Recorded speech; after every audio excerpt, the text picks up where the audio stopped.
Hello, কেমন আছো তোমরা সবাই? চলে এসেছে নতুন আরও একটি ব্লগ নিয়ে। নতুন বছরের প্রথম ব্লগ, নতুন ব্লগ।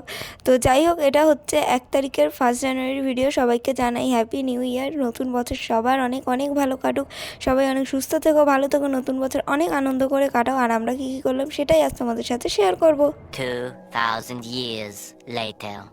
দেখো, গেছিলাম তো বাজার করতে, পিকনিক করব বলে। 1 জানুয়ারি সবাই পিকনিক করে, কোথাও ঘুরতে যায়। তো আমাদের বাড়িতে ঠিক হয়েছিল আমরা এই ছোটরা কয়েকজন আর মানে দিদি ঠিদি ভাই বোনরা মিলে পিকনিক করবো। আর এখন তো সবারই বিয়ে হয়ে গেছে, সবাই এখানে থাকে না। তো যাই হোক, যে কয়জন আমরা ছিলাম তারাই, যেহেতু আমি আর রিয়া কোথাও ঘুরতে যেতে পারলাম না, সেই কারণে ভাবলাম পিকনিক করতে বলছে তো করেই নি। বাড়িতেই যখন থাকবো তাহলে পিকনিক না করার কী আছে। তো সেই কারণে হট করেই সিদ্ধান্ত নেওয়া হলো যে আমরা সবাই মিলে পিকনিক করব, 10-15 জন মিলে। তো যাই হোক, এখানে আমরা সকালেই পিকনিকের চাঁদা সব কিছু ভাগযোগ করে নিয়েছিলাম, কে কত দেবে, কত টাকা খরচা হবে। তারপর দেখতেই পেলে ঝোলা নিয়ে আমরা বাজারে চলে গেছিলাম। বাজার মানে পাড়ার মধ্যেই বাজার বসে, সেখানে তো সব কিনে এনে কাটাকাটি করে নিয়েছিলাম। মানে আমি দায়িত্ব নিয়েছিলাম সমস্ত সবজি, আদা পেঁয়াজ রসুন যা আছে সব কাটাকাটি করার। রিয়া শুধু রসুনটা ছাড়িয়ে দিয়েছে, আর ও একটু ঢিলা, তো রসুন ছাড়াতে ছাড়াতে আমার সমস্ত কিছু কাটা হয়ে গেছে, কিছু করার নেই।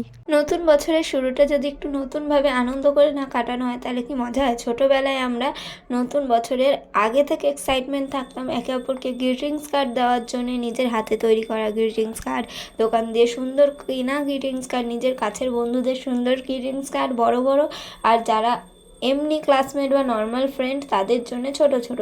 মানে এটা আমাদের নিয়ম ছিল। তার মধ্যে নানান রকম কবিতা, সেই জিনিসগুলো সত্যি জীবনেও ভুলবো না। আমার মনে আছে একবার আমার বাবার দোকানে প্রচুর গ্রিটিংস কার্ড তুলেছিল, সেখান থেকে বেছে বেছে যত বড় সুন্দর সুন্দর কোড দিয়ে এনেছিল আমি জানি না, এখন মনে নেই, বড় হয়ে গেছি যেহেতু। অনেক সুন্দর সুন্দর তুলে সারা বাড়ির লোক, মামা মাসি পিসি, কাউকে বাদ দিন, সবাইকে গ্রিটিংস কার্ড দিয়েছি।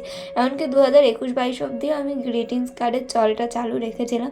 তারপর যখন দেখলাম যে আস্তে আস্তে সব থেমে গেছে, চাইলেই আমরা রাখতে পারি, এটা কোনো বিষয় না যে কেউ করছে না বলে আমরাও করতে পারবো না, আমরা চাইলেই করতে পারি। গ্রিটিংস কার্ড দেওয়া, ছোট্ট একটা লজেন্স দেওয়া, এই জিনিসগুলো ঘুরতে যাওয়া ফ্যামিলির সাথে, এগুলো রাখাই যায়। কিন্তু আজকালকার মানুষ এত ব্যস্ত কাজে, আর সোশ্যাল মিডিয়া এত উন্নত হয়ে গেছে, সবাই ওখানেই ভিডিও করে ছাড়ছে, ওখানেই সবাই সবাইকে হ্যাপি নিউ ইয়ার উইশ করে দিচ্ছে স্টিকার বা মেসেজের মাধ্যমে। ডিজিটাল হয়ে গেছে সব কিছু। তো সবাই যখন ওটাই করছে তখন আমি নিচে একা গ্রিটিংস কার্ড দেবো সেটা ভাবাই মানে ভাবা যায় না। মানে আমি চাইলেই করতেই পারি, কিন্তু আমি কাকে দেবো? এই বাচ্চা কাচ্চাদের যখন বলি গ্রিটিংস কার্ড চিনিস, ওরা বলে চিনি না। আমি হয়তো শুধু রিয়াকেই দিতে পারবো। হ্যাঁ, মা বাবা সবাইকেই নতুন বছরের শুভেচ্ছা জানিয়ে কার্ড দেওয়া যায়, দিদি ঠিদি সবাইকে। কিন্তু এখন সত্যি এমন কুড়ে হয়ে গেছি যে সেগুলোও আর ভালো লাগে না। আর একটা সময় ছিল মানে এই দিনটা আসার আগে থেকে অপেক্ষা করতাম কখন গ্রিটিংস কার্ড বানাবো, কখন সবাইকে দেবো। তো যাই হোক, এখানে দেখো রাইয়ার পাকুর তাল উঠে গেছে, তো ডান্স করছে। অনেকক্ষণ ধরে ওদেরকে বলা হচ্ছিল, লজ্জা পাচ্ছিল, কিন্তু তারপর এখন নাচ করছে। আর ওদিকে আমাদের বারবিকিউ করা হচ্ছে, আর ওদিকে আমাদের রান্নার প্রিপারেশন নেওয়া হচ্ছে। আর আমাদের মেনুতে ছিল ফ্রাইড রাইস, কষা মাংস আর বারবিকিউ। আর এখানে দেখো ওরা দুজন চুরি করে কী যেন খাচ্ছিল, আমি সেটা ধরে ফেলেছি।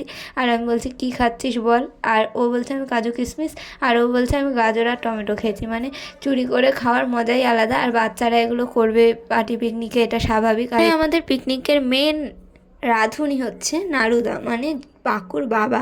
সে আমার একটা জামাইবাবু হয়। এর এখানে বারবিকিউ করছে ছোটুদা, মানে দুই জামাই দুদিকে রান্না করছে। আর এখানে নারুদা মাংসটা রান্না করবে। নারুদা বেশ ভালো রান্না করে মাংস। আর ওখানে পিসির ছেলে মানে আমার দাদা, বড়দি আর বড়দির বর, ওরা মিলে বারবিকিউ করার চেষ্টা করছে। কতটা কি হবে তখন অবধি ওরা কনফিউজ, কারণ কেনার পর যখন ওরা ওটা প্রথমবার ইউজ করেছিল ওটা জ্বালাতেই পারেনি ঠিক করে। তো যাই হোক, এইবার হয়েছে মাংস পোড়া ওর মধ্যে। আর এখানে রাই খালি আমার বলছে আমি ঘরে যাব, মানে ওর একটা ছোট্ট পিসি এসেছে, তো তাকেও ডেকে আনা হয়েছিল, কিন্তু সে না থাকায় ওর আর মন বসছে না। স্বাভাবিকভাবে এই জিনিসগুলো বাচ্চাদের হয়, এখন হঠাৎ ভালো লাগছে, হঠাৎ ভালো লাগে না। তো এখানে দেখো আমি চুপি চুপি চুপি চুপি বলতে কি, ওরা কেউ কিছু বলতো না, আমাকে বলেছে ভিডিও করো, মানে আমি এক এক ফাঁকে কখন কখন সব কিছু একটু একটু তুলে নিয়েছি, ওরা কেউ বুঝতেই পারে না। মানে আমি হচ্ছে স্পেশাল ক্যামেরাম্যান। হ্যাঁ, হতে পারে আমি ঠিক করে ভিডিও তুলি না, কখনো কারোর মাথা ওঠে তো পা ওঠে না, পা ওঠে তো মাথা ওঠে না, তো এটা হয়। কিন্তু তবুও আমি এখানে সব কিছুই চুপি চুপি তুলেছি। আর ওখানে খোকা এসেছিলো, মানে আমার মেজো জেঠু, যে দেখছিল সব কিছু। তো এখানে আমার পিসির ছেলে রান্নায় একটু হাত লাগিয়ে বলছে আজকে মাংসটা আমিই রান্না করলাম। মানে এগুলো আর কি মজা করে যে এই জিনিসগুলো হয়। আর এখানে দেখো আমাদেরকে সবাইকে এই যে বারবিকিউ বা কি বলে এটাকে, যাই হোক আমি জানি না, কাবাব এইগুলো খেতে দিয়েছিল। তো এখানে ছাদেই একটা বস্তা মতো পাতা হয়েছিল, সেখানে বসেই আমরা খাবো। বস্তা না, প্লাস্টিক। আর প্রচণ্ড ঠান্ডা ছিল সেদিন, কি আর বলবো, এত ঠান্ডা যে মানুষের কাঁপুনি উঠে যাবে। নাচানাচি করলে অবশ্যই গরম লেগে যেত, কিন্তু এত লোকের মাঝখানে না আমার নিজেরও খুব প্রেস্টিজে লাগে। আমি এতটাই লজ্জাপতি লতা যে কারোর সামনে কথা বলতেও আমার লজ্জা লাগে, মানে কি বলবো। আদিম জামানায় আমার জন্মানো উচিত ছিল, যখন মেয়েদের কথা বলা বারণ, পর্দা করে রাখতে হতো, সেরকম জামানায় জন্মানো উচিত ছিল। কারণ আমি ওই রকম টাইপেরই রয়ে গেছি, কারোর সাথে কথা বলতেও আমার কেমন লজ্জা লাগে, ভয় লাগে, নাচানাচি তো দূরের কথা। তো এখানে ওরা বলছিল বলে আমি বলছিলাম ঠিক আছে আমি ভিডিও করছি, আমাদেরকে তো দেখানোই হয়নি, তো সেই হিসাবে আমি ভিডিও করা শুরু করেছি। আর এখানে ওরা দেখো নাচানাচি করছে কেরম করে, আর আমাকেও বলছে, আমি শুধু একটুখানি কাঁধ নাচিয়ে দেখিয়ে দিলাম যে আমার নাচের দৌড় ওইটুকুই।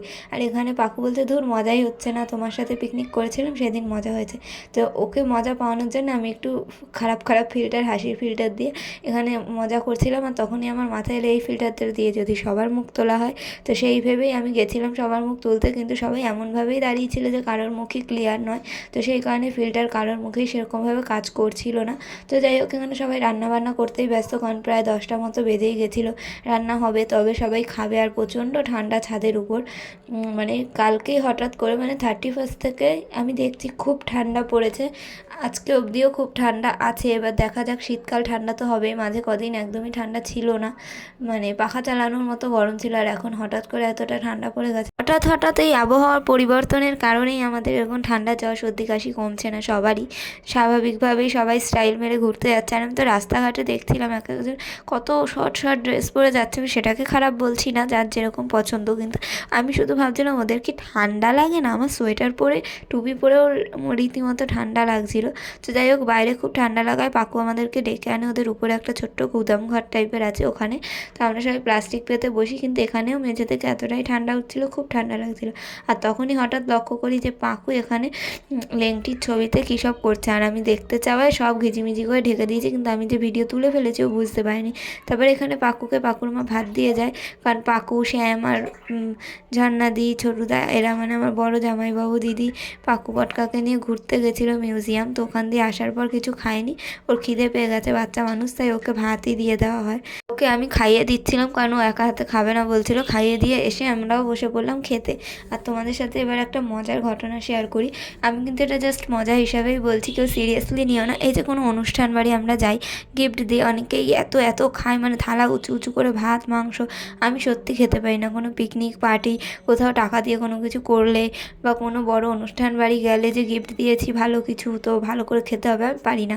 কারণ আমার যদি নর্মাল ভাত ডাল হয়, তাহলে আমার ভাত ডাল, আলুর চিপস, এরকম খাবারগুলোই পছন্দ। মাছ মাংস অতটা খেয়ে উঠতে পারি না, মাংস বড় জোর 2-3 পিসের বেশি খেতেই পারি না, সেটাও ঠেসে খেতে হয়। যারা আমাকে চেনে তারা তো জানে আমি কতটা কম খাই, তো আমি লস করে চলে আসি, এটা সবার যুক্তি। তো আমার সঙ্গে লোক ভাড়া করে নিয়ে যাওয়া উচিত, এরকম হাস্যকর কথা আমাকে শুনতে হয়। আমাদের বাড়ির লোকেরা বলে এদেরকে নিয়ে কোথাও খেতে যাওয়া মানে লস। মানে ধরো এরকম কোথাও হচ্ছে যে বিয়ে বাড়ি, আমরা ভালো কোনো গিফট দিয়েছি, কিন্তু আমি বেশি কিছু খেতে পারি না। সত্যি কথা, রিয়া যেটুকুও বা খায়, ও হয়তো শাকসবজি, মাছ এরকম অতটা খায় না, কিন্তু যেটুকু পরিমাণেও ভাত মাংস খাবে, আমি সেটুকুও খেতে পারি না, আমার পেটে ঢোকে না। যাই হোক, বিষয়টা আমি মজা করেই বললাম তোমাদেরকে। আর আজকের ভিডিওটা এত তাড়াতাড়ি নিয়ম করে ছাড়ার কারণ হলো, সবাই বললো পার্টি, পিকনিক যাই হোক বলো না কেন, এটার ব্লগ কিন্তু তাড়াতাড়ি ছাড়িস, আমরা দেখবো, আমাদের নেট শেষ হয়ে যাবে। তো আমারও নেট শেষ হয়ে যাওয়ার টাইম চলে এসছে, তাই ভাবলাম এটাই আগে ছাড়ি। আগের পুরনো যা যা ভিডিও আছে 2024-এ, সেগুলো আমি পরে ছাড়বো। এমনকি দুর্গাপুজোর ভিডিও, 15ই আগস্টের ভিডিও, সেগুলো পর্যন্ত আমি এখনও ছাড়িনি। তোমরা ভাবতে পারছো আমি কী লেভেলের ল্যাথখোর হয়ে গেছি।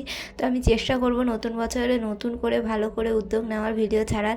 তোমরাও প্রে করো যাতে আমার এই ল্যাথখোর আমি এত কুড়েমি চলে যায়। তো পিকনিকের শেষে বাসন তো মাজতেই হবে।